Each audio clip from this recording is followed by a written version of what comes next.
Funding for Off 90 is provided in part by the Minnesota Arts and Cultural Heritage Fund and the citizens of Minnesota. Cruising your way next, Off 90.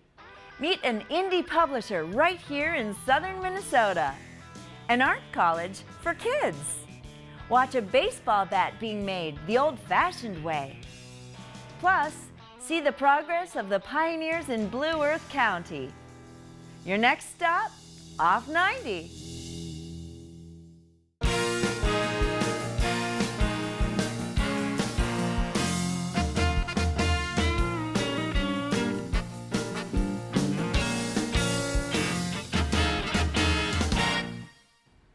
Hi, I'm Barbara Keith. Thanks for joining me on this journey of Off 90. Tom Driscoll runs his own publishing company called Shipwreckt Books out of the small town of Rushford. His goal is to elevate independent publishing to the level of independent music and film. We talked to Tom as well as some writers and a bookseller who are familiar with the topic of small town publishing. My sister and I always wanted to run a bookstore, and then this building opened up and the Spam Museum announced they were moving across the street, and my husband said, "Lisa, you've wanted this all your life, do it." I started writing very early, at about age 6 in first grade. I wrote my first story. By second and third grade, I was going to encyclopedias and doing research. I'm Tom Driscoll. I'm the managing editor and CEO of Shipwreckt Books Publishing Company.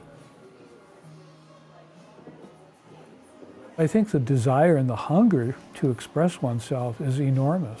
And I think it's particularly sharply felt by young people and by the elderly who have stories to tell. My wife and I worked in Washington, D.C. We'd been through airports in Europe where soldiers are carrying Uzis, and then Washington. We just said one of these days it's going to happen. You know, and we vacationed for years in the La Crosse area. My writing, my fiction, often is set on the upper Mississippi, in small towns. I love the river, and we moved. Well, you know, Whitman wrote a poem called Leaves of Grass, and what he really meant by leaves is pages. And he saw America as this vast place that had enormous creative potential. He was also a populist in the sense that he wanted poetry to come from the people, and I think there's an enormous poetic potential in people that is rather hidden away, but is lurking in out-of-the-way places. My spirit is restless, wanting to roam free in an open field, traveling snow-covered mountains, skipping stones on the rings of Jupiter, soaring with meteors through outer space. I had a suggestion. Wouldn't it be fun to have poets share their work? And it was a complete success. It has become my favorite night of the month. He worked out sums inside his head. There was no book he hadn't read. People feel very comfortable to share their work, to share their favorite poet's work, or just sit back and listen like I do. I would say it's a hotbed of untapped talent. And it's at the scale of Southeast Minnesota, which means it's not an urban center like the Twin Cities, where I do a lot of work as well. So it's sparse, it's rural. There's also a vacuum in available outlets for this hotbed of talent. The vacuum is particularly vast when it comes to training. And often these are great storytellers. There's no training for them, no development venue. My biggest pride and joy of this whole store is featuring my local authors. The talent is abounding. The choices are so eclectic. They were better than great. And I haven't found a local author that has disappointed me. We have people's memoirs. We have the fantasy, the murder mysteries. Everybody wave. We have the choices abounding. Thank you. And they're written by local talent. Now, local as in somehow connected to Austin. We think it's important to encourage those little pockets, even in the community, to find a place to meet or to be published or just to have some other group of people to share their work with and bounce things off.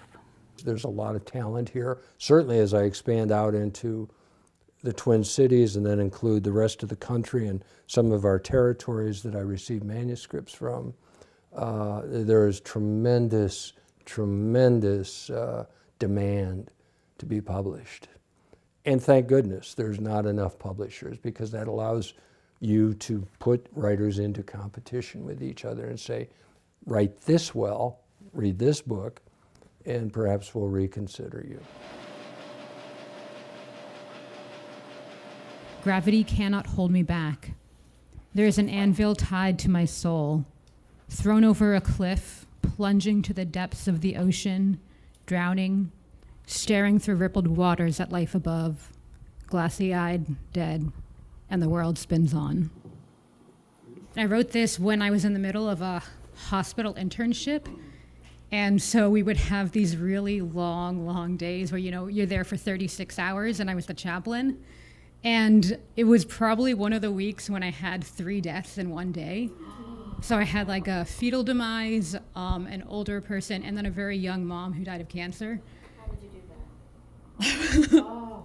I have no idea, and it was just the most intense period of my life. It's another thing really to have a whole bunch of people coming out of small places, young people and old people and troubled people who are trying to express themselves and are trying really to see the world through words, because words are the windows by which we do see the world, and so often we don't pay much attention to the words. I would say that the best writers I see, especially in poetry, are as good as the top tier. I won't say they're the top of the top tier. It's hard to judge, and I'm prejudiced about these great writers that I'm really lucky to have published. These are good poets. Emilio de Grazia, Ken McCullough, I drop a few names, but they have bibliographies as long as my arm. They both have been writing teachers and professional authors and poets for their entire career. At the poetry level, I think we're rich. At the fiction level, like short stories from the New Yorker, it's not as well developed. I search hungrily for an undiscovered great fiction talent. I think personally, Midwesterners are intelligent, contemplative adventurers that seek out the literary world to enrich themselves. I'm very proud to be a Midwesterner.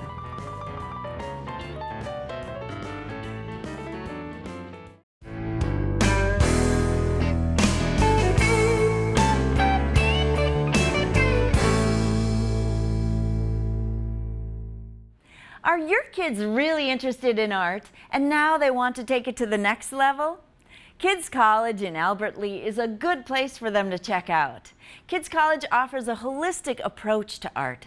Students will learn skills in the medium they are interested in, but will also learn creative approaches to other aspects of their lives. My name is Susanna Crane, and I'm an artist educator. I was sort of strong-armed into doing this by some local parents, because I had been working for the YMCA and I was a site coordinator at one of the schools, and then they stopped doing that and they brought all the schools in together to the Y for their after-school program, and a couple of parents had decided that they wanted me to do something different and maybe more advanced with their kids, less about recreation and more about something that would be engaging their minds. And so one of the parents said, yeah, something like kids' college, and I thought that sounded cool, so we went with it.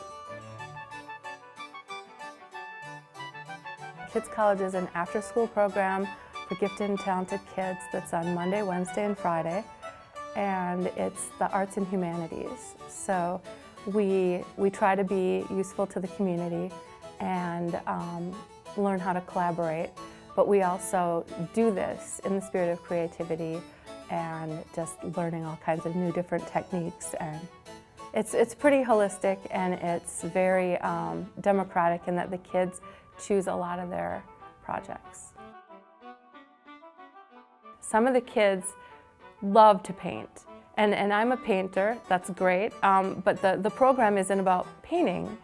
It's about being creative in all of the arts. So some of the kids will be working on writing something, and one might be working with wire, and there are times when I'm teaching techniques where we're all working on the same thing, but then they just kind of go off and do sort of their own open studio thing, and then I kind of bop around the room and help them with different problems they might have or make suggestions, things like that. And then what we're going to do is tie on right here, and we're going to go through the last row again, remember? And that's how you add new string. So you can add the same string that you were using. A typical afternoon is from about 3:15 until 6. And then there's times we go on field trips that take longer. This is one of the kids' collaboratives that we're really proud of. And the concept was to try to work together and make the piece come together with a whole bunch of different painters involved. And I think it's very successful. I think they did a really, really good job with this. I interview the prospective students, and we also have a contract for the parent and a contract for the student. And some of it is behavioral, and some of it is like just to get a look at where they're at in their heads, or with, like, do they want to do some extra work? Do they want to apply themselves? Are they interested in collaboration? Are they interested in the community? And if they are, then it's extremely easy for them to get to a very gifted and talented proficiency.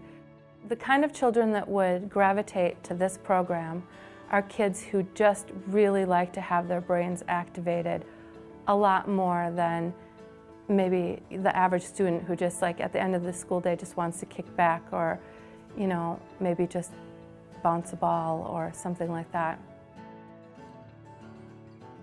We're a small program, but I feel like we're making a big difference for those children. So I'm not trying to grow. I'm not trying to, like, add staff in other rooms, and that works in a place like Albert Lea. I mean, I can keep it at the level where I feel comfortable and where I can give them all very personal attention. If someone is interested in the program, I would say they should stop by and take a look. I will give them a tour. Also, we have an incredible website that has a lot of good information on it, and also you can contact me through there, and that website is kidscollegemn.com.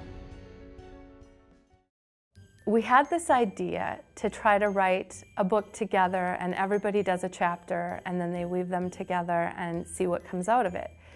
And in the beginning, I thought this was just going to be a little something that we knocked off on the computer printer, and so we basically would have just these typed pages, and then maybe they would be in like a little folder, and each one of the kids would get one. And that's not what happened at all. Like, they just blew my socks off. All I told them was that they needed to write something that they were familiar with, like write what you know, so that you can get into detail and so that you can make it interesting and really pull the reader in. And think about your audience, and think about what you can bring to this story. Like, what can you put in there that's of you?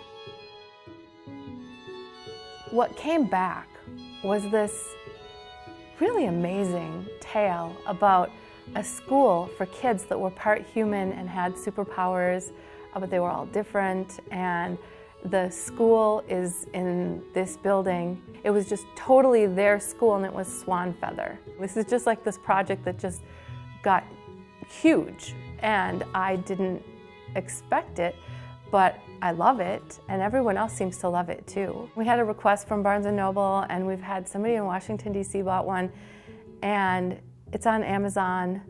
And we've sold a lot of books, and we're using the proceeds for field trips. The kids completely conceived of this and then executed it with deadlines, with parameters, and they did it brilliantly.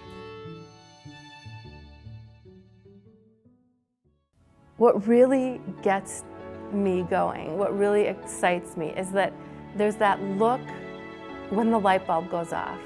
You know, that aha moment when they're inspired, and that's everything to me.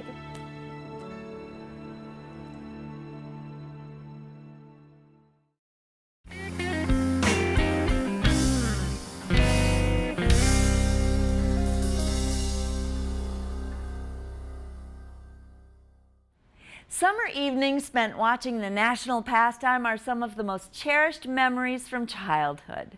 The crack of the bat as it hits the baseball, the roaring crowds, hot dogs, all part of the festival that is summer in America. Come with us to the Pillbox Bat Company in Winona, where summertime memories are forged. Pillbox Bat Company is located in Winona, Minnesota, and we make baseball bats, vintage style baseball bats.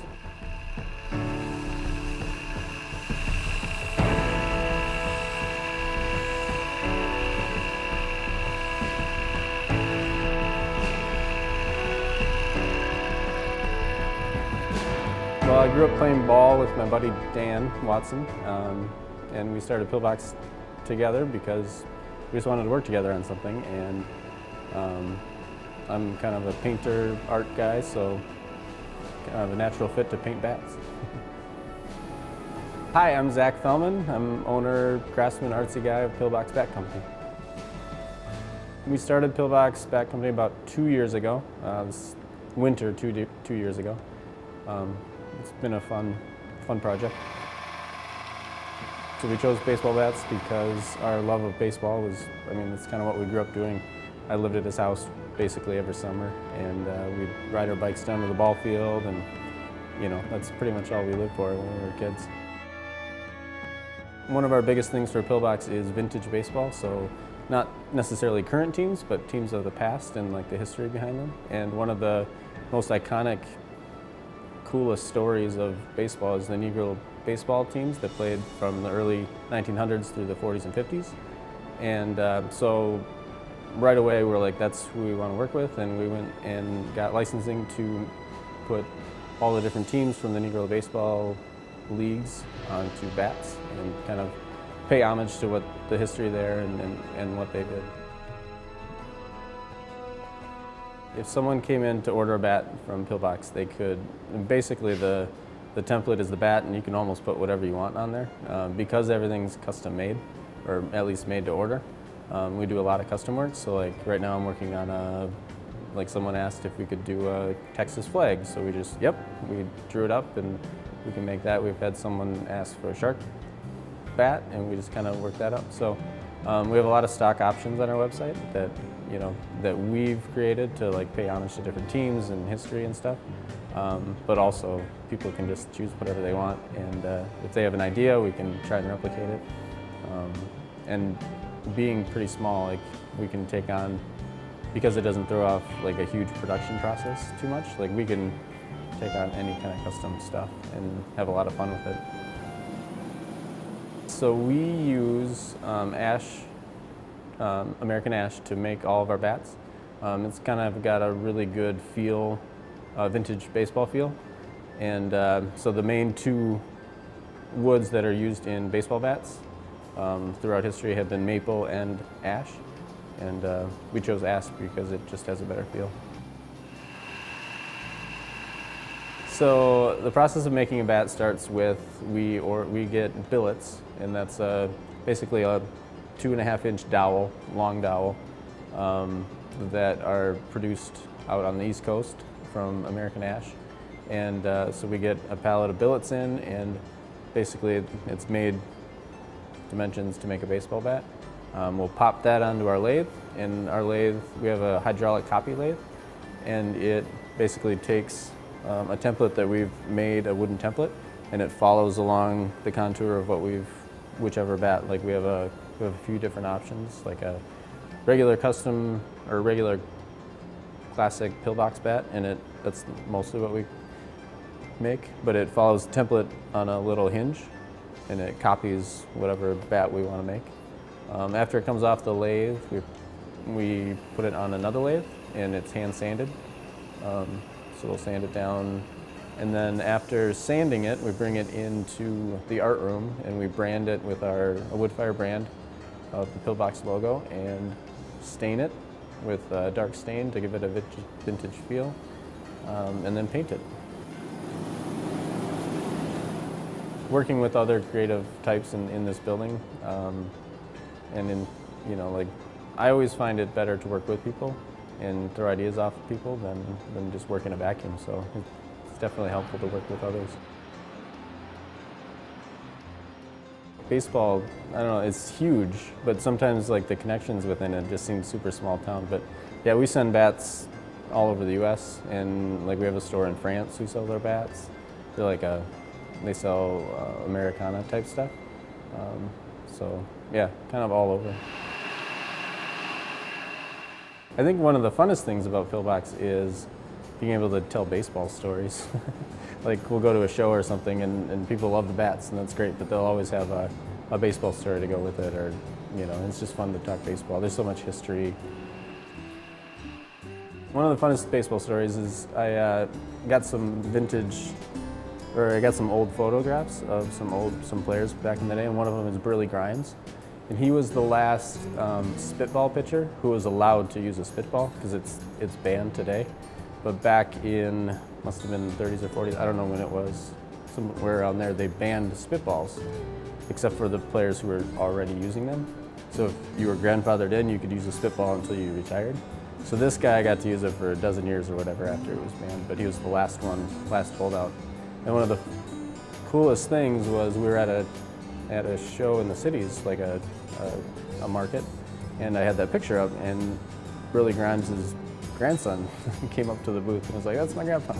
So it was a really fun, wow, as like how much history there is with baseball, how kind of small town it is still. It's kind of fun.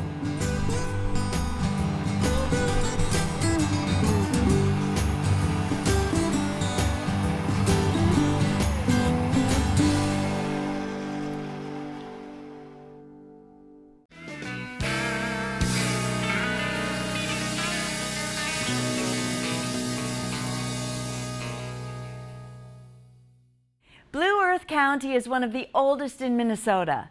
It became an official county in 1853, and it was named after the Blue Earth River, which branches off the Minnesota River by Mankato. Take a trip with us down the Blue Earth River of time to see how Blue Earth County has changed through the years.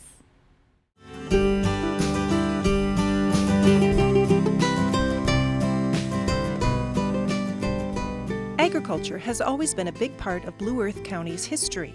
For generations, Native Americans raised crops on the land. In 1853, the county was opened for settlement, and many new farmers came into the area. More farmers arrived after the Homestead Act of 1862. This act gave people free land as long as they lived on it for 5 years and made improvements. These early farmers plowed their fields by horse or oxen and planted by hand or with hand-operated tools. Most farms primarily grew wheat along with a vegetable garden for the family's use. Many townships had a mill to grind the wheat into flour. One of the well-known windmills is Sepman Mill, now part of Minneopa State Park. Big changes came to farming in the 1870s. Wheat production dropped and more farms turned to corn and later soybeans. New machinery allowed more land to be plowed, planted, and harvested in less time. New steam-powered mills such as Hubbard Mill could process large amounts of wheat and other grain. Agriculture is always developing and expanding. In the early 1940s, for example, the soybean oil company Honeymead began. Today, it's known as CHS and is still in operation. From hobby farms and family farms to big farming operations, agriculture still holds an important place in Blue Earth County. This story of the past was brought to you by the Blue Earth County Historical Society. We've reached the end of this episode's tour Off 90. Thanks for riding along. See you next time, Off 90.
Funding for Off 90 is provided in part by the Minnesota Arts and Cultural Heritage Fund and the citizens of Minnesota.